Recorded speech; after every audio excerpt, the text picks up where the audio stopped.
chain smoke and I say fuck a lot. But I accept myself for the way I am. I accept you too. Viewer discretion advised. Laetrile, derived from apricot pits, has been banned in the United States since 1963. The Food and Drug Administration says it's harmless, but also worthless in fighting cancer. Its benefits, if any, purely psychological. But in Mexico, it's legal. It's harmless, but worthless at fighting cancer. Any benefits are purely psychological, so they ban it and make it illegal. Something made from a fruit. Sounds about right to me, not suspicious at all. Every one of us standing here has somebody that we love and care for. We're not doing it for ourselves. We're going through hell, smuggling it across borders, bootlegging it, doing things we've never done in our lives because we love someone so deeply that we want them to live. Everybody who's looked at this problem is to a degree affected by the fact that it's a political as well as a scientific issue. You can't get away from that. When you go home to Canada, where Laetrile is not available, what will you do? I guess I'll die if I can't get it. Would you be prepared to buy illegally obtained Laetrile in order to have it? I'd steal it. Do you plan to take any Laetrile with you when you leave, even though it's illegal? Yes. I saw this documentary from 2014 called Second Opinion, Laetrile at Sloan Kettering. I'll leave a link to the full documentary, but here are some highlights. At Sloan Kettering, a Japanese doctor named Kanematsu Segura did some experiments with Laetrile. The effects were so positive that Sloan Kettering decided to bring it to the attention of the NCI and FDA. After a couple meetings in DC, some of the doctors at Sloan Kettering seemed to change their minds, but not the one doing the experiments. July 2nd, 1974, you had the top leaders of Memorial Sloan Kettering go down from New York down to Washington for this meeting. And then you had from the NCI, you had 4 of the top figures, and from FDA, you had about a dozen people. It's unprecedented, unheard of. So here you had Lewis Thomas, never really friendly towards Laetrile, never said a good word really, but he was there. Bob Good, who vacillated, Chester Stock, who I think believed in Segura's results, and Lloyd Old, who really was the driving force and who co-chaired the meeting. One funny statement is, Dr. Old has written to several world users of Laetrile. He found 2 groups. 1, those who used it and found it of value, and 2, those who had not used it and did not believe in it. He feels that amygdalin is as non-toxic as glucose. And then he summarized Segura's results. Sloan Kettering tested tumor-bearing animals, 100 treated with amygdalin, 25 showed lung metastases, 100 not treated with amygdalin, 75 showed lung metastases. You flip the numbers by using the amygdalin. Sloan Kettering Group believes their results show that amygdalin used in animals with tumors shows a decrease in lung metastases, slower tumor growth, and pain relief. And Dr. Stock thinks studies on amygdalin should be made particularly regarding pain relief and reduction of lung metastases. That's the message that Lewis Thomas, Bob Good, Lloyd Old, and Chester Stock went to Washington to deliver to the FDA. Daniel S. Martin from the Catholic Medical Center in Queens had joined the discussion, and he had been the person who created, I guess you'd say, the CD8F1 mouse, which was the main animal model that Segura had used. And he had become an adamant opponent of Laetrile. Because of his belligerent personality, Dr. Dan Martin's career was at a dead end. He had lost a big lawsuit against his own institution and had been relegated to an abandoned and graffiti-covered hulk of a building in Queens. The National Cancer Institute had abruptly turned down all of his grant requests. He had no customers for his CD8F1 mice. Then, in mid-1975, NCI suddenly gave him $1 million, $4 million today, to breed mice, quote, to see whether Segura's initial findings at Sloan Kettering might not have been right. So Martin exploded from his utter isolation in an obscure corner onto the national limelight as a supposed expert on Laetrile, touring the country, speechifying, writing op-eds, shouting that Laetrile was worthless and dangerous. I think it is more than coincidental that Martin launched this hate campaign at the very moment that NCI gave him a grant of $1 million. To take a position against quackery, I think, is very self-justifying on the part of some people within the medical community. It makes them feel better about themselves and about their profession. And it's also a quick road to success, because everybody, in the establishment likes the knight on the white horse who's going to come and save the world from the danger of quackery. So it was seen as within their circles, as a popular thing to do. The guy doing most of the talking is Ralph Moss. He was hired as a science writer for Sloan Kettering in the early 70s in the PR department. He was tasked to do a piece on Dr. Sugiura, and that's where he found out all of this. He later tried to leak the documents. When that didn't work, he started his own separate publication called Second Opinion, but he did it anonymously at first. And then finally enough was enough, and he went public.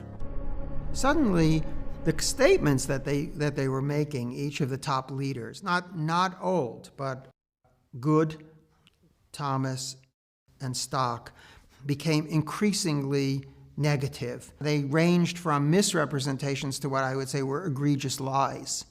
And it built over time in the beginning of 75. And it built and built. Each one seemed to get emboldened by the other one to make a more definitively anti-Laetrile statement, which was odd because nothing was happening at that point scientifically to trigger those comments. Very distressing, very distressing. It culminated with a statement that Chester Stock gave to David Leff of Medical World News in 75, saying, "We have found Laetrile negative in all the animal systems that we have tested." So I think it was that point at which it crystallized in my mind that this was a cover-up. To say we have not a scintilla of evidence or not a shred of evidence showing that Laetrile is any effective in any animal system, period, which was the kind of thing, the statement they were making, that's a lie. Quite pure and simple a lie. We've got to publish Sugiura's results with Laetrile. He gave me all his internal memos and his lab notes.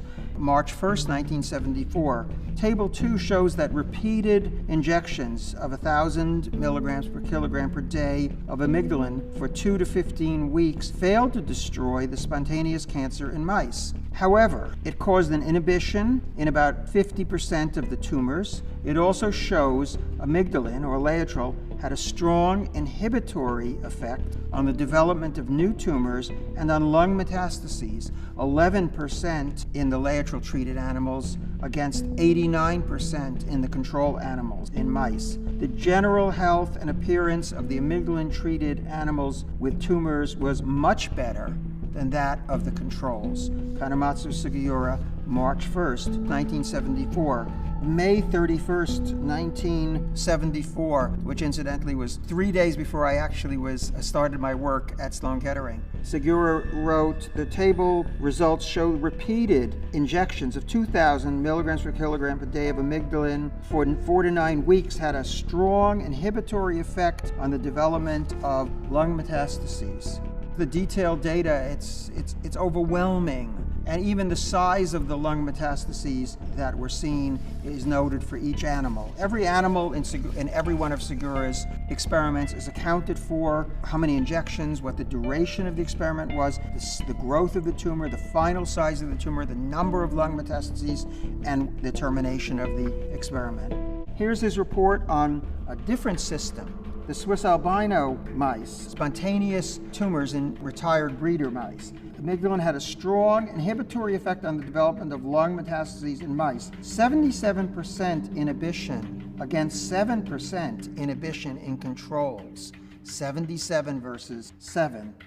The general health and appearance of the amygdalin-treated animals were much better than that of the controls. Results obtained with mammary tumors occurring in Swiss albino mice are essentially the same as those obtained with mammary tumors occurring in CD8F1 mice. The top administration felt that it was perfectly okay to give people any BS that they wanted because nobody would ever have a way of knowing that what they said wasn't true. And they didn't count on the fact that, there were a few people inside who were not going to stand for that. And I think that sort of upset their plans. Laboratory mice at the Sloan Kettering Institute, one of the world's biggest and richest cancer research centers, have been tested with Laetrile for 4 years. And today, Sloan Kettering announced the result. There they all were, all the top people, Chester Stock.